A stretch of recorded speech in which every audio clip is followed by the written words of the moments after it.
Hey, good afternoon, guys. We're joined here this afternoon by some of the stalwarts from the Fairfield Rugby class of 2000, Dave Smith, Pat Boyle, and Rob Stano. Thanks for joining us here today. Thank you. Guys, when you are thinking about your initial impressions of Fairfield Rugby and what made you stay involved, tell us a little bit about that. And as part of that, describe the early experiences that you had as a player, what positions you played, and subsequently any officer positions you might have held. I'll start with you, Dave. I'll start. Dave Smith, class of 2000. I was back captain. Played several different positions, inside, outside, center. When I first started, just to get part of the A team, I ended up actually playing wing. So I was all over the place, but a back and back captain. Started playing rugby. I considered playing basketball in college, and I didn't. So I just wanted to continue doing something athletic. And my uncle played Fairfield at rugby, and that's all I knew about rugby. I didn't know anything else. So I wanted to continue doing something athletic, and I tested it out and loved it. Kind of a hybrid of a lot of other sports. So stuck with it the rest of the way. And your first impression of Fairfield Rugby, was it from your uncle or from classmates? What got you involved? Just to maintain doing something at school, and my uncle, I heard some good stories about how he enjoyed it. He also was, I think he was going to play baseball in college, decided. Let us know who your uncle is. He's probably out there watching. My uncle's Don Smith. I forget what year he is. I think in the 70s.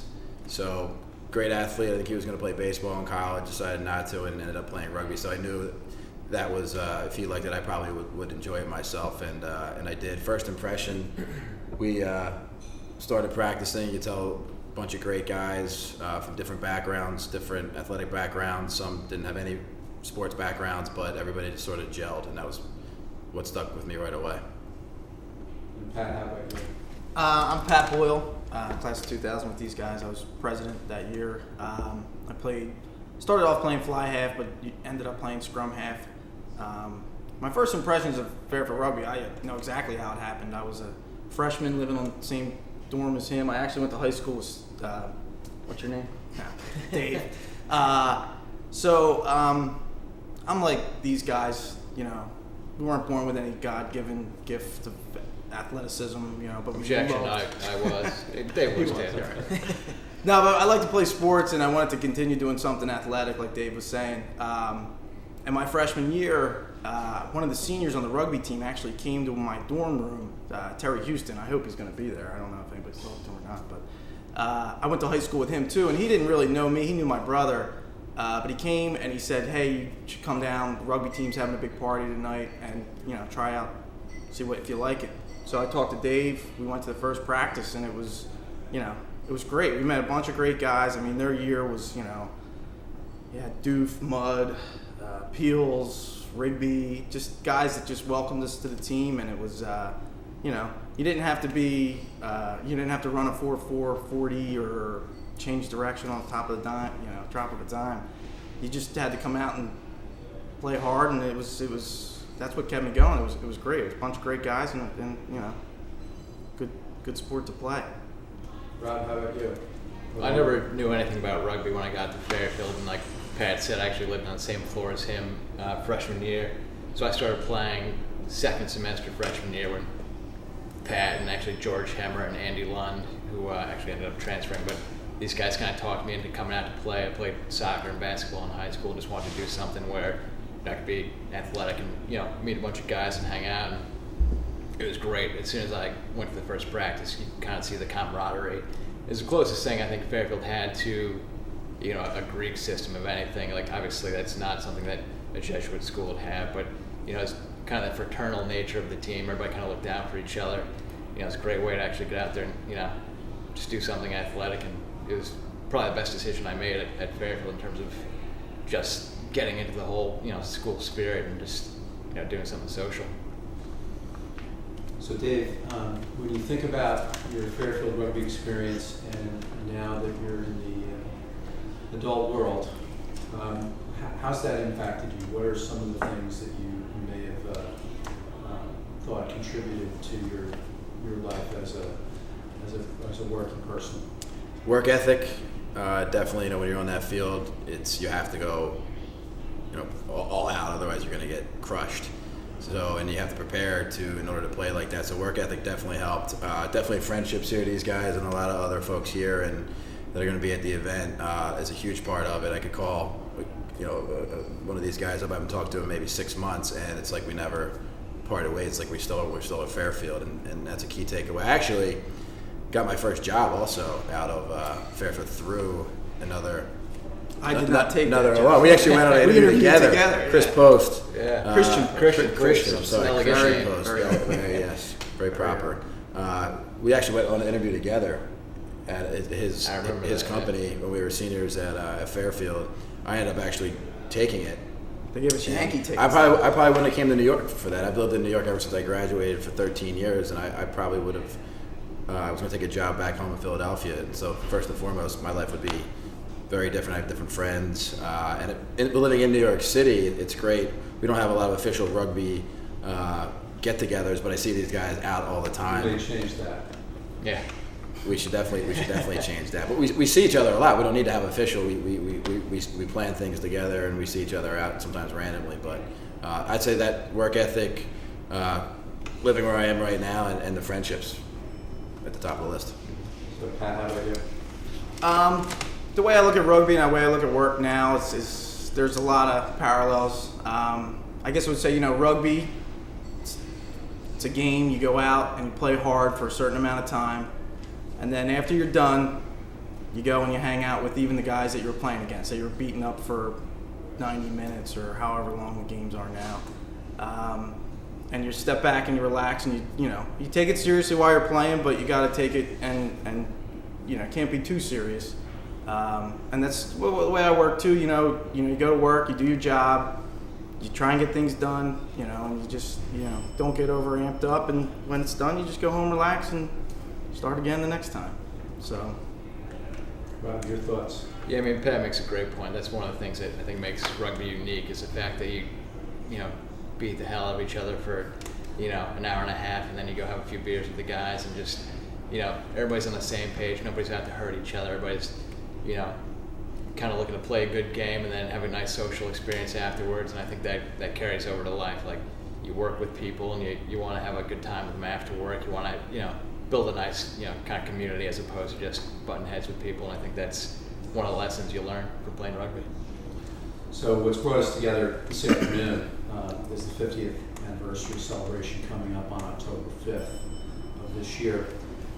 When you think about Broward Field and you think about the traditions of Fairfield Rugby and you think about some of the interactions that you've had through the years, what makes you most proud of having played rugby at Fairfield?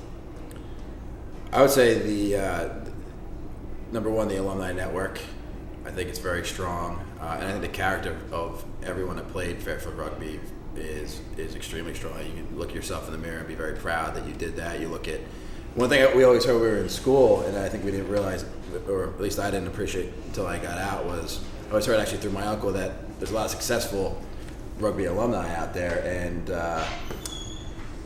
I quit my job a few years out of school and I went right back and reached out to some people, and every single person that was in Fairfield alumni, and specifically rugby alumni, whatever position they had, took my call right away, and I'll always remember that and try to help anybody out I can because of that. But I think it's the type of people that actually play, and it's a good mix of work hard, play hard. That's an excellent point. Recently there were 3 former rugby players, all members of the Board of Trustees. Pat, how about you? That's the first thing I tell people when I tell people I went to Fairfield. I say, I played rugby. And I say we were the Red Ruggers. We weren't the Stags, because everybody when you see Fairfield is like, the Stags. So definitely, definitely Red Ruggers, but it's obvious the network, and it's not like, it's a network of business associates. It's not. It's a network of friends. It's almost like family. That like Dave said, you can call him 6 months down the road, and it's like you never stop talking to him. And everybody goes off, gets married, has kids. Life happens, but we still are buddies.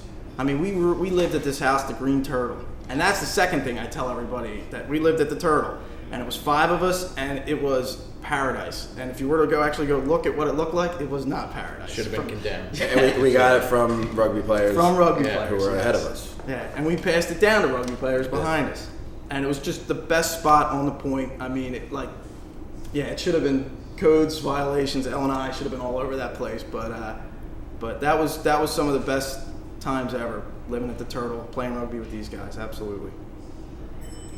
One of the things I like best about the club is the fact that I think it was maybe for the 45th anniversary, there's an email chain going around, and a gentleman I never met who played maybe in the 50s or something like that sent out an email and signed it. His name escapes me, but it's just a ridiculous rugby name. Like, I'm Sparky, he's Poky, he's Elmer. We all have ridiculous names, and this guy who's 60-something years old is still signing emails by his rugby name. I mean, that's the kind of thing, I don't remember what it was. Make a much better story if I remembered, but it's great that you carry that with you. I still put it on my resume. I just got a job about a month and a half ago, and it was one of the things I spent about 10 minutes in the interview talking about playing rugby. And these guys never played, but they respect it, and they respect the whole culture of it, and it's just something you don't put to the side. You kind of carry it with you everywhere you go. So it's Sparky, Poky, and Elmer, is that correct? That's correct. Thanks to George Henry. It's been said among the rugby alumni a number of times that they felt that there was almost an unwritten code of conduct and responsibility that went with being an upperclassman with the underclassmen. Dave, what are your thoughts on that? 100%. Pat mentioned it briefly already, but one of my first impressions, right, we're freshmen at Fairfield. I know a couple people, but really not many at all. And the seniors, juniors, right off the bat, they were big men on campus. They had a house down the beach where a lot of attractive women would go. So they took us right under their wings, where, again, everybody, not just me or these guys, but everybody that played said, look, welcome, come down anytime you want. And it wasn't like they felt like they had to do it. They wanted to do it. And that always stuck with me. Those guys were great. Yeah, you're immediately part of the family coming in. Like the first week, you're like, come on down to the beach, where it would be a little bit harder as a freshman if you didn't know anybody to go to certain parties, like just walking in, not knowing who lived at the house and whatnot. You felt you were welcome to. We took every walk of life. If you were smart and fast or big and dumb, everybody could play. It was, we took anybody and everybody. So there wasn't any hazing or harassment. It wasn't anything fun. Agreed. I mean, Sense of humor. At the drink ups, the freshmen would have to run around, everybody had to put in nothing time. being spirited. It was always some good fun. So, in 2 or 3 sentences, now that you've had the benefit of successful business careers, and it seems like this was a positive time in your life, give the audience 2 or 3 sentences on what playing for Fairfield Rugby has meant to you then and now. 2 or 3 sentences. We're counting. Great time of my life. Learned a lot that I took with me and still have with me today, as far as life lessons, how to treat people, how to have fun with friends, and get down and get the job done with whatever work you're doing as well. I always tell people, if I ever complain about my life, you can punch me in the face, because it's been so great, and Fairfield Rugby was one of the best times of my life. Just meeting people, these guys, carry them friends for the rest of your life, and it's something I really am proud and happy that I did. Playing any team sport makes a person better, I think. Like playing rugby at Fairfield, just you really do make friendships for life. You're out there, bleeding with these guys, and then going back and having beers with them afterwards. We all live together, and just like these guys said, I'll repeat it, but just you can call these guys anytime, and they'll always be there for you. And I think there's certain friends that are that way, but if you actually are out there on the pitch with these guys, it's just another level of friendship. That was 8 sentences. Yeah, that was a lot. Sorry, verbose. Somebody's breaking the rules. Can you describe your practices and your level of competition, where you played your games, the overall approach to collegiate rugby that the team adopted? Yes, so the practices, and feel free to chime in here. Practices throughout our era, about 97 to 2000, was mostly run by the captains, which did a great job forward, back captains, the upperclassmen essentially ran the practices. For most of our time, we didn't have a real coach.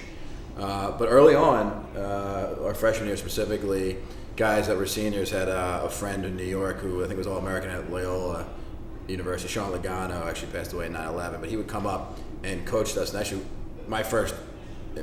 how I learned to play rugby was through him. I didn't know like the basics, and so he came up for really a whole year and coached us and hung out with us, did selections with us, and learned a lot from him. But for the most part, it was the captains, and then towards the end, Tom Kramer, who I believe class of '93, came and coached us as well. So that was kind of the background of how we did our practices. But we location-wise was all over the place. Yeah. In our era. Well, speaking about Sean, I remember one of the proudest things I ever did as I ran down. We were playing Fordham, and I blew my shoulder out tackling a guy, and Sean was the first guy on the sideline to drag me over the sideline. He was just a great guy. He taught us so much about rugby, what to do, where on the field, and what time. That guy was just a terrific guy. But so in our era, like the 90s, there was a lot, like we kind of came into like a situation we didn't really know much about. I guess Fairfield was going through a lot of different directions as far as, building stuff on campus, starting a football team. So the rugby team was there, is there, and will be there all through, the different eras. But when we started, we weren't playing on campus. We were playing off campus, finding a field here, there, whatever. It was Eli's field. If you remember Eli's off campus in the park. Yeah. Had a lot of practices there. Yeah. So I mean, we went through. Trying to field a team was one thing, and trying to find a field was another. So it was a struggle, but I mean, it was, everybody stuck in there, and we fielded a team every week. We went from Growart Field to Eli's to the lacrosse field or whatever it was in the corner by the business school. Yeah. I mean, it's definitely a unique situation not having, actual coaches like our early years there, especially, like Sean. Like I said, I didn't play rugby at all before college. Sean taught me how to spin the ball, taught me pretty much everything. The older guys on the team kind of take you under their wing and here's the game, here's how you play, here's what you need to do. And it's starting from scratch. I mean, it's not really an American sport you grow up with. So it's really the older guys kind of telling you, here's how it is. And at the same time, like these guys said, they launched the football team on campus our freshman year. So there's definitely like a little bit of a draw away from rugby, which had always been the main sport on campus, to football. Football later collapsed, and we're still going. But our game was better to go. Right. But it was just, I think we got more it was fans. definitely a different culture of everybody kind of looking out for each other, and here's how you play, and here's how we do things, as opposed to having a head coach that's not a player and kind of instructing you along the way. So it's definitely more of a family experience. Who were some of the teams that you played in? We would play the New England teams. Trips that you took? Yeah, we would take trips up to Central. I think we played them. Southern Connecticut, Central Connecticut, Western Connecticut, Yale. Yale's the worst. That's the one game I only scored my first try in Yale. Coast Guard. Yeah. They always wanted to come play us. Yeah. Coast Guard We did go up was there great. one time, but they always wanted to come to us to see Coast Guard enjoyed to see the women. Yeah. the ladies at Fairfield. They'd be there the next day. They'd be there a walking week. around. They'd be there a week later. Right. Yeah. You're still here, seriously. And then in the spring, we would schedule our own matches: Fordham in the city, and Holy Cross, and Westcott. Scranton. Yeah. Some Scranton. tournaments. We did some Rockaway tournaments. Yeah. We were in the NERFU, I think it was called. And the meetings, I think, were up at Holy Cross. I went to a couple of them. You didn't come with me. I don't know why. You made I me was go busy. by myself. Yeah, they were fun. So, but that was the New England section, I guess. And now it's more they play in the New York Metros, I guess. So it sounds like you guys have had a great experience from your freshman year to your senior year. How were you approached when you were freshmen, and how, when you were seniors, did you approach the freshmen? You kind of try to treat them the same way you were treated. You just think about like the best guys on the team, the seniors kind of taking you under their wing, and you try to do the same thing. You kind of try to, give them tips on the field, but also kind of tell them how it is at school. you know. And we took everybody. Like I said, I remember at the beginning of the year, there was always like freshman orientation, and they would have tables with different organizations. And we had a table every year. And every guy that walked by that table got a card or something to come out to a party and come out meet the guys, come out try practice. You know, it was. Yeah, you didn't have to be like, you know, 6'5", 250 to come out and play. Everybody that walked by kind of come out and give it a shot, see if they want to play, you know. It was word of mouth. Everybody said how great it was, and their friends would come play. It was, you know, kind of a little bit before the internet really took off. You couldn't really tweet or anything. Yeah, so put it in historical context. We got out just in time, right before everybody started having cell phones, so we were still good. Right. You just got a cell phone last year, didn't you? Yeah. Our first practice, freshman year, literally day one, right? We didn't really know all the background of what was going on with Grout Field and where we were going to practice because we never had a practice there, right? So our first practice, we all got together somewhere on campus and we were going to do a run around campus. And you could tell all the seniors were pretty heated. So they gave us a little quick background, but not the whole background. They said just follow us and do what we say. So we did a campus loop, and that was the first time in the history of Fairfield Rugby, it turns out, that we weren't allowed to practice on our own field. So we did a loop around, ran a few miles, and as we were done, we ended up on Bellarmine, where we learned later that you weren't supposed to go until you graduated. So we lost our field, and so the seniors decided that we would have practice on Bellarmine since we didn't have anywhere to practice. So we were on there for maybe 5 minutes, 10 minutes, and before campus security rolls up, and had a discussion, and we lost that discussion, and we ended up running further. But we I think the point was the team was upset that we didn't have our field to practice on, and they just wanted to kind of make a statement to the university, which I think was heard, and we didn't win that back right away. We had to practice on a lot of different fields, consequently, to give our field to the football team. So we practiced off campus for a year at Eli's Park, close to Eli's Bar. So that was a challenge getting everybody to get there. And then we also practiced on Campion Field, which is now AstroTurf. Right. But on the way up to Dolan, we practiced there for a while. And then we finally got a field in the corner of campus by the business school. So throughout our era, we practiced really 4 different fields, on campus and off campus. So that was a little bit of a challenge. But we split that business school field with Did the. you ever play a game on well. Broward Field? we did. Yeah. We played a lot of Yeah, games yeah, in Broward yeah. Field. This was mostly practice, and for a year we had to have games at the business school Yeah. field. I think Yeah. They gave it to wanna say the the prep for football because that was another they didn't point of have contention. And then we were splitting. the university business took the school prep as football well, areas. Which I Prep, never high school understood took our field. because we're paying tuition as college students, and these Right. prep kids are on our field. That really didn't make us happy. That was, I think, that was during Yeah, the that's era the- of us yeah. having a football team at Fairfield, which And- I think it's, you know, the administration, I think, was, you know, behind that. They just launched the football team, and, you know, they just wanted to kind of put the rugby team to the side. And, Some fuzzy thinking about yeah, that. exactly. And then, like I said, you know, you get the good alumni network with, you know, the rugby team, and the football team obviously has gone away now. The one thing the situation that really bugged me was with the prep football team. One day we had certain times that we could play and they could play. So they were on before us, and This two wasn't even Ground Field. This was the other. This was field. at the business school, and 2 of their players decided to stand in the middle of our field in full pads. Full pads, just egging us on because they were 5 minutes over. The other coach had all the players off, and a guy, I'll just use his rugby name, his name was Socks, sprinted 50 yards and took out both kids in full pads. We were running God's honest sprints truth. as a warm-up, just for context. He didn't just run right at him. Right. So this led to an absolute explosive situation where I was getting phone calls from the athletic department and to resolve it, and they said You got called in, right? I got called in, and what they said is, I think we should make an apology. We missed that meeting, I think, you and me. And the way I took it was, okay, we accept your apology. But she meant we, the club, need to apologize to the prep, and I was absolutely against that. So we had a meeting down there with a priest from the prep one day, and I had to get pulled to the side, and I think Tom diplomatically diffused the situation, but we were very passionate about, you know, respect, and it was interesting situation. It was you know. What if we got everybody to do that? You, us, them. We're Fairfield Red Ruggers of the night.